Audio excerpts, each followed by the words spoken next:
আসসালামু আলাইকুম রহমতুল্লাহ। আমাদের চট্টগ্রাম কালুঘাট সেতুতে গতকালকে একটা মর্মান্তিক দুর্ঘটনা ঘটে গেছে। আসলে এই দুর্ঘটনার পুরোটা দায় আমি মনে করব আমাদের মানুষেরও কিছু অবহেলা আছে। আর ট্রেনের যারা লাইনম্যান আছে, যারা ট্রেনের লাইনম্যানে কাজ করে, তাদের অবহেলা কিন্তু প্রচুর পরিমাণে। যতগুলো ট্রেন দুর্ঘটনা ঘটছে এ পর্যন্ত, আমি যতগুলোই দেখলাম, প্রায় আপনার 80% দুর্ঘটনায় লাইনম্যান যারা থাকে তাদের কারণে। গতকালকে যে দুর্ঘটনা ঘটছে তা ওইখানের মধ্যে লাইনম্যান নাকি ওখানে ছিল না। মানে কেউ বলতেছে ছিল, কেউ বলতেছে ছিল না। তবে আমার মনে হয় না এখানে লাইনম্যান ছিল। যদি লাইনম্যান থাকতো অন্তত এই দুর্ঘটনাটা কখনো ঘটতো না। আর এতগুলো গাড়ি যে আপনার একটা ব্রিজের উপর উঠে গেছে, লাইনম্যান তখন কোথায় ছিল? লাইনম্যানের এই কাজটার মধ্যে ওদের তদারকিটা কি?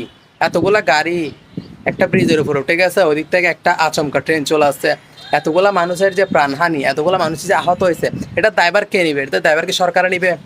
আসলে কি বলবো, আমাদের মানে মানুষের অবহেলা আর লাইনম্যানের অবহেলার কারণে গতকালকে এই তো সড়ক দুর্ঘটনাটা করছে। মানে এখানে একটা বাচ্চা, 2 বছর একটা বাচ্চা মারা গেছে। আসলে ওইটা দেখে আমার খুব খারাপ লাগছে। কি বলবো আসলে, খুবই একটা খারাপ লাগলো।